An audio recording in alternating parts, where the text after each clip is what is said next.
Hey everyone, welcome to Raj economics and commerce classes Jharkhand. जैसा कि आपको पता है, इकोनॉमिक्स का एग्जाम होने वाला है क्लास 12 का। ठीक है, तो आज इस वीडियो में हम लोग 40 इंपॉर्टेंट इकोनॉमिक्स एमसीक्यूज करेंगे। ठीक है, जिसमें कुछ क्वेश्चन माइक्रो के भी होंगे, कुछ क्वेश्चन मैक्रो के भी होंगे। ठीक है, वीडियो को एंड तक देखिए। आपकी जो बोर्ड एग्जाम है ना, जो शायद 18 तारीख को है और 20 तारीख को है। कॉमर्स साइंस का 18 को है, आर्ट्स वालों का 20 तारीख को है। सभी को ये काम देगा, बहुत ही ज्यादा काम देगा। ठीक है, ये वीडियो एंड तक देखिएगा, है ना। इसमें आपको पता चलेगा कि आपका प्रिपरेशन जो है वो कैसा है। ठीक है, ये चैनल जो है झारखंड के स्टूडेंट को डेडिकेटेड है, नया चैनल है। काइंडली सब्सक्राइब कर लीजिएगा चैनल को। ठीक है, अगर अभी तक आपने सब्सक्राइब नहीं किया है तो। ठीक है, देखिए जितने भी क्वेश्चन है वो सारे के सारे हिंदी में है ना। बाकी मैं टर्म इंग्लिश में भी समझा दूंगा, तो वीडियो को लास्ट तक देखिएगा। ठीक है, ये एमसीक्यूज है। इसके बाद कुछ न्यूमेरिकल एमसीक्यूज लाऊंगा। ठीक है, कुछ न्यूमेरिकल क्वेश्चंस को डिस्कस करूंगा, क्योंकि जैक बोर्ड में आजकल न्यूमेरिकल क्वेश्चंस भी कुछ कुछ आ जाते हैं और वो बड़ा ही शानदार क्वेश्चन होता है, मार्क्स पूरा का पूरा उठाया जा सकता है। तो न्यूमेरिकल्स भी आएंगे, सब्जेक्टिव क्वेश्चन जो है 2 मार्क्स का, 3 मार्क्स का, 5 मार्क्स का, ये सब भी मैं डिस्कस करूंगा 1 बाय 1। ठीक है, वीडियो में बने रहिए। ठीक है, इकोनॉमिक्स का आ रहा है, बिजनेस मैथ का भी आएगा। ठीक है, ये सारे वीडियोस में 1 बाय 1 लेकर के आऊंगा। ठीक है, चलिए शुरू करते हैं हम लोग आज का सेशन। फ्रॉम क्वेश्चन नंबर 1 हम लोग डिस्कस करते हैं क्या है ना। ये प्योर हिंदी में रहेगा, बाकी टर्म हम इंग्लिश में भी बता देंगे। कहता है उपयोगिता का गणनावाचक मतलब कार्डिनल अप्रोच जो है यूटिलिटी का, किसके द्वारा प्रस्तुत किया गया है। ठीक है, याद रखिए इसका आंसर मार्शल है ना। क्या इसका आंसर है? मार्शल। ध्यान रखिएगा, जो कार्डिनल अप्रोच है वो दिया गया था मार्शल के द्वारा, मतलब गणनावाचक। क्रमवाचक पूछेगा तो उसका आंसर हिग्स होगा। क्लियर है? नेक्स्ट है, किस समयावधि में उत्पादन के सभी साधन परिवर्तनशील होते हैं, है ना। कहता है देखिए 2 समय काल की बात की जाती है ना। एक होता है अल्पकाल जिसको शॉर्ट रन बोलते हैं, दीर्घकाल जिसको लॉन्ग रन कहते हैं। ठीक है, तो शॉर्ट रन में कुछ साधन परिवर्तनशील होते हैं, कुछ साधन स्थिर होते हैं, लेकिन दीर्घकाल में सभी साधन परिवर्तनशील अर्थात वेरिएबल होते हैं। तो आंसर हमारा होगा option number B. Clear? Next कहता है उदासीनता वक्र होता है। उदासीनता वक्र मतलब इंडिफरेंस कर्व इसी प्रकार का होता है ना, आईसी कर्व। ये हमारा आईसी कर्व है। क्लियर? तो कहता है इंडिफरेंस कर्व कैसा होता है। तो अगर इंडिफरेंस कर्व की बात की जाए तो मूल बिंदु की ओर उन्नतोदर होता है, मतलब कन्वेक्स टू दी ओरिजिन होता है ना। ये क्या है? कन्वेक्स होता है, उन्नतोदर इसको बोलते हैं। ये कन्वेक्सिटी को दिखाता है। ठीक है, नेक्स्ट है ऐसी वस्तुएं जिसकी कहता है कहां चला गया, हाँ, ऐसी वस्तुएं जिनका एक दूसरे के बदले प्रयोग किया जाता है ना, एक दूसरे के लिए प्रयोग की जाती है, वैसी वस्तुओं को हम क्या कहते हैं? मतलब सब्स्टिट्यूट गुड्स, है ना। सब्स्टिट्यूट गुड्स, क्योंकि एक कमोडिटी के बदले दूसरे कमोडिटी का यूज किया जाता है। जैसे मान ली चाय और कॉफी। अगर चाय महंगा हो गया तो हम कॉफी से काम चला लेते हैं, कॉफी महंगा हो गया तो चाय से काम चला लेते हैं, क्योंकि वो एक दूसरे की जगह पे यूज किया जा सकता है। ठीक है, तो सब्स्टिट्यूट गुड्स को हिंदी में बोलते हैं स्थानापन्न वस्तुएं। ठीक है, फिर कहता है निम्न में से कौन उत्पत्ति का साधन है, मतलब फैक्टर ऑफ प्रोडक्शन, इसमें से कौन है। जब भी उत्पादन के साधन की बात होती है तो क्या होता है? Land, labour, capital, entrepreneur, right. यहाँ पे भूमि भी दिया हुआ है, लैंड, पूंजी, कैपिटल, श्रम, लेबर। तो आंसर हमारा होगा उपयुक्त सभी। ठीक है, चलिए क्वेश्चन नंबर 6 हमारे पास है। कहता है एमआर प्रदर्शित किया जाता है। एमआर का फॉर्मूला सीधा सीधी पूछा है, तो एमआर का फॉर्मूला क्या होता है? Change in TR by change in output. ठीक है, जो ऑप्शन कहां है? ऑप्शन नंबर बी में है। क्लियर है?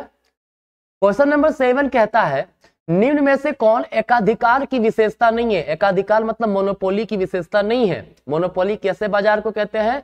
जहां पर सिर्फ एक सेलर होता है, कई बायर्स होते हैं। जो एक सेलर है ना, वो वैसी वस्तुओं का उत्पादन करता है जिसके निकट कोई दूसरा वस्तु नहीं होता है। ठीक है, तो एक क्रेता अनेक विक्रेता, ये ऑप्शन नंबर गलत है। मतलब ये एकाधिकार की विशेषता नहीं है। हमारा सवाल क्या है? कौन एकाधिकार की विशेषता नहीं है, तो यही आंसर होगा। क्योंकि इसमें निकट प्रतिस्थापन का अभाव होता है, तो ये हमारा ऑप्शन सही है। ठीक है, नए फर्मों के प्रवेश पर प्रतिबंध होता है, बिल्कुल मोनोपोली में नए फर्म प्रवेश नहीं कर सकते हैं। ठीक है, तो हमारा आंसर ए नंबर होगा। क्लियर। क्वेश्चन नंबर 8 है, मांग वक्र की ढाल होती है। देखिए, मांग वक्र की बात की जाए तो ये डिमांड का डाउनवर्ड स्लोपिंग होता है, इसको हम लोग क्या बोलते हैं, ऋणात्मक ढाल वाला, निगेटिव स्लोप वाला लाइन कहते हैं, वक्र कहते हैं। ठीक है, तो नेक्स्ट क्वेश्चन है, एक अर्थव्यवस्था की केंद्रीय समस्या है। क्या केंद्रीय समस्या होता है?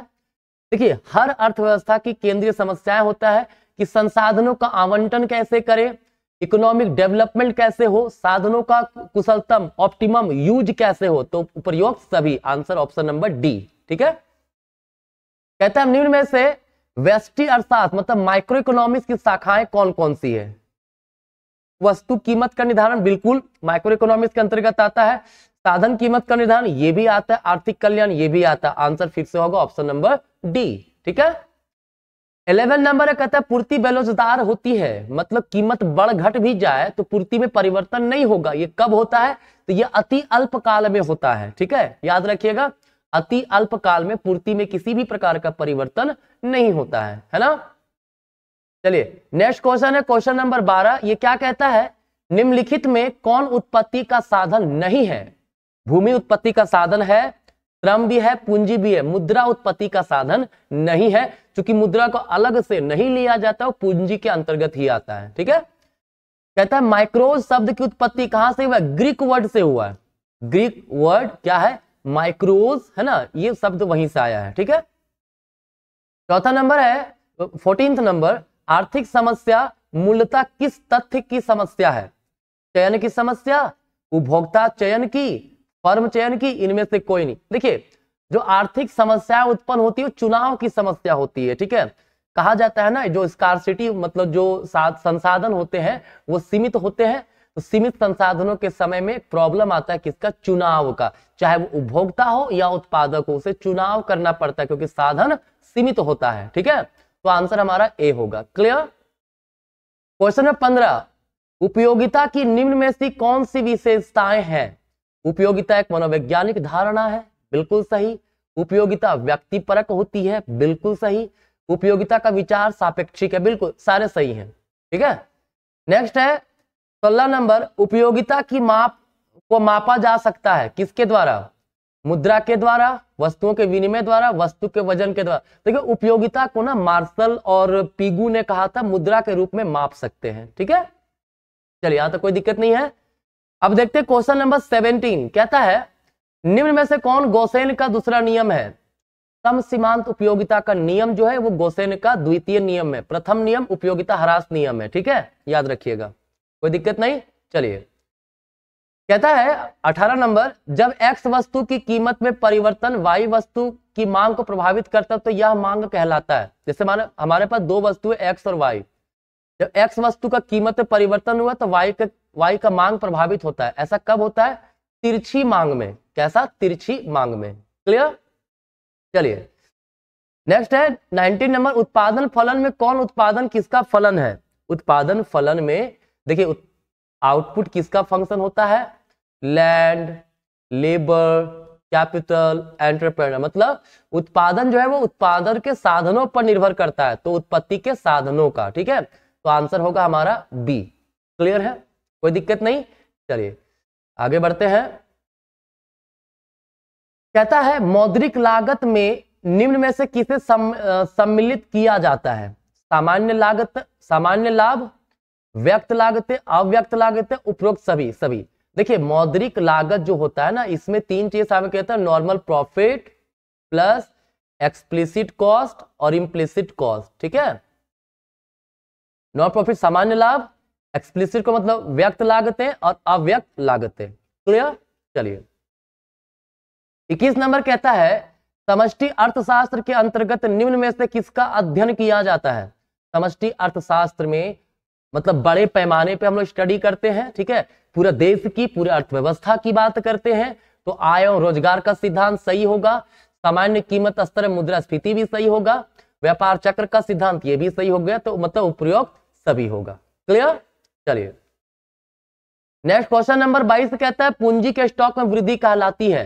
देखिए जब पूंजी का स्टॉक कुछ हमारे पास है, उस पूंजी के स्टॉक में अगर वृद्धि होती है, बढ़ती है, ठीक है, तो उसको कहते हैं पूंजी निर्माण। ठीक है, अगर वो घटता तो पूंजी ह्रास कहलाता। क्लियर? तो यहाँ पे कहती है पूंजी स्टॉक में वृद्धि, तो वो क्या होगा? पूंजी निर्माण। क्लियर? चलिए 23 नंबर है, प्रवाह के अंतर्गत निम्न में से कौन शामिल है? उपभोग, आय, निवेश। प्रवाह क्या होता है? एक समय काल में चलने वाली चीजें। तो उपभोग तो एक ही समय में नहीं करते हैं, वो पीरियड ऑफ टाइम में मेजर होता है, आय भी, निवेश भी।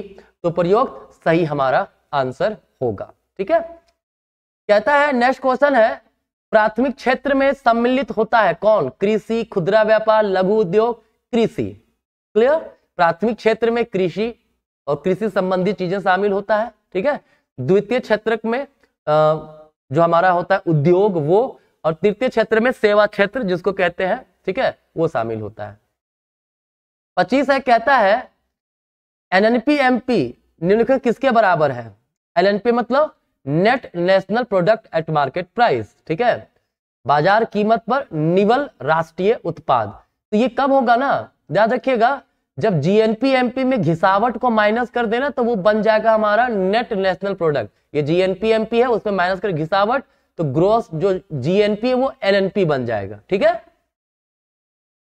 नेक्स्ट है क्वेश्चन नंबर 26, कहता है राष्ट्रीय आय में निम्न में से किसे शामिल किया जाता है? लगान मजदूरी, लगान वेतन, लगान लाभ, लगान मजदूरी वेतन, ब्याज लाभ। देखिए सॉरी, चलिए, कहता है ऑप्शन तो हमारा ए भी सही है, बी भी सही है, सी भी सही है, लेकिन यहां आंसर डी होगा, क्योंकि जब हम लोग राष्ट्रीय आय को मापते हैं तो आय विधि में लगान भी शामिल होता है, मजदूरी वेतन भी शामिल होता है, ब्याज भी और लाभ भी। बाकी सब में सबको नहीं ना शामिल किया गया, तो ऑप्शन नंबर डी हमारा आंसर होगा। ठीक है, 27 नंबर कहता है एक अर्थव्यवस्था में कौन सा क्षेत्र सम्मिलित होता है?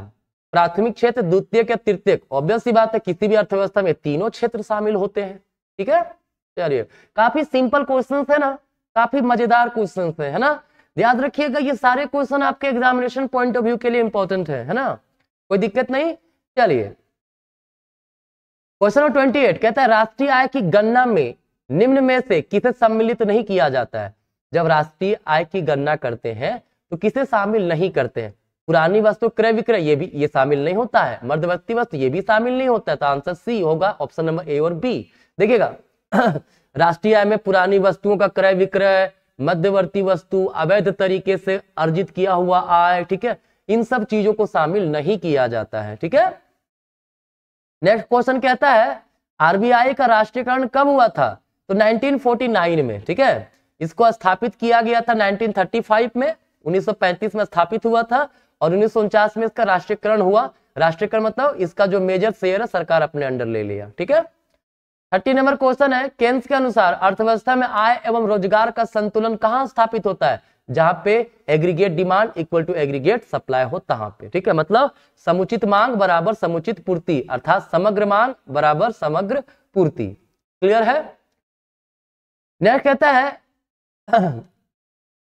केन्स ने अर्थव्यवस्था में न्यून मांग तो डेफिशिएंट डिमांड होता है। ठीक है, क्या होता है?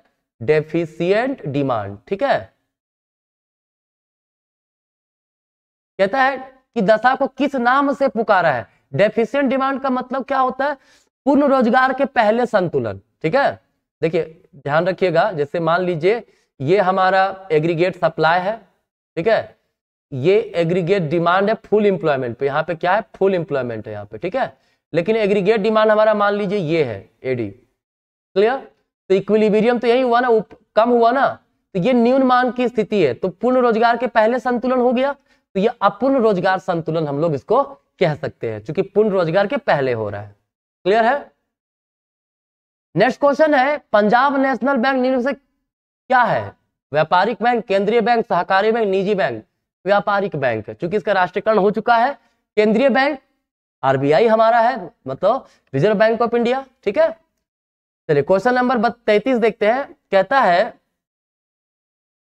साख मुद्रा का विस्तार होता है जब नगद कोष अनुपात घटता है। ठीक है, देखिए नगद कोष अनुपात का मतलब होता है सीआरआर। ठीक है, जब सीआरआर को कम करेंगे, ठीक है, तो जो मुद्रा साख है वो बढ़ता है अर्थव्यवस्था में। ठीक है, तो यहाँ पे आंसर होगा घटता है। ठीक है। 34, निम्न से किस भारत में व्यावसायिक बैंकों का राष्ट्रीयकरण हुआ था? 1969 में भी हुआ था, 1980 में भी हुआ था, लेकिन इस ऑप्शन के अनुसार हमारा आंसर ऑप्शन नंबर सी होगा 1969। कहता है मुद्रा पूर्ति का नियमन कौन करता है? हमारे देश में मुद्रा पूर्ति का नियमन राष्ट्रीय बैंक करता है, और सॉरी सेंट्रल बैंक करता है, और इंडिया का जो सेंट्रल बैंक है उसका नाम है क्या? रिजर्व बैंक ऑफ इंडिया, मतलब ऑप्शन नंबर सी। ठीक है। चलिए नेक्स्ट, कहता है प्राथमिक घाटे को व्यक्त किया जाता है किस रूप में? राजकोषीय घाटा, राजस्व घाटा, राजस्व घाटा ब्याज भुगतान, राजकोषीय घाटा ब्याज भुगतान। देखिए प्राथमिक घाटा का मतलब होता है राजकोषीय घाटा माइनस ब्याज भुगतान, तो ऑप्शन नंबर सी हमारा आंसर होगा। ठीक है, क्लियर है। चलिए क्वेश्चन नंबर 37 हमारे पास है। 37 क्या कहता है? निम्न में से कौन एक कर प्राप्तियां नहीं है? आयकर, निगम कर, सीमा शुल्क, फीस। ये आय प्राप्तियां नहीं है, गैर कर प्राप्तियां हैं। ठीक है, क्योंकि आयकर, सीमा शुल्क, निगम कर ये सब टैक्स का प्रकार है, बट फीस जो है वो नॉन टैक्स है, मतलब गैर कर प्राप्तियां हैं सरकार के लिए। ठीक है। नेक्स्ट कैसा है? 38, निम्न में से असंतुलित बजट है। असंतुलित बजट इसमें कौन सा है? अतिरिक्त बजट, घाटे का बजट, ए और बी दोनों, इनमें से कोई नहीं, तो ऑप्शन नंबर सी होगा। असंतुलित बजट का मतलब होता है प्राप्तियां और भुगतान दोनों बराबर नहीं होना। ठीक है, तो अतिरेक में क्या होगा? अतिरेक में होगा जब प्राप्तियां मतलब रिसीट्स ज्यादा हो, किससे? खर्च से, भुगतान से। और घाटे का मतलब जब रिसीट्स कम हो, किससे? एक्सपेंडिचर, भुगतान से। ठीक है, दोनों स्थिति असंतुलन को दिखाता है, चूंकि संतुलन कब होगा? जब प्राप्तियां बराबर क्या हो? खर्चा। ठीक है, तो आंसर हमारा सी होगा, ए और बी दोनों। ठीक है। क्वेश्चन नंबर 39 कहता है जिस कर प्रणाली में करों की दर आय वृद्धि के साथ साथ घटती है उसे क्या कहते हैं? ऐसी कर प्रणाली जिसमें क्या होता है? करों की दर आय वृद्धि के साथ घटती है, इसको हम लोग प्रतिगामी कर बोलते हैं, इंग्लिश में रिग्रेसिव टैक्सेशन। क्या होता है? जैसे जैसे आय बढ़ेगा ना, तो रेट ऑफ टैक्स मतलब कर की दर उसमें घटती है। ठीक है। चलिए आज का लास्ट क्वेश्चन 40 है। कहता है भुगतान शेष के अंतर्गत निम्नलिखित में से कौन सी मदें सम्मिलित होती है? भुगतान शेष में दृश्य मदें शामिल होती है, अदृश्य मदें, पूंजी अंतरण, तो उपयोग सभी होगा।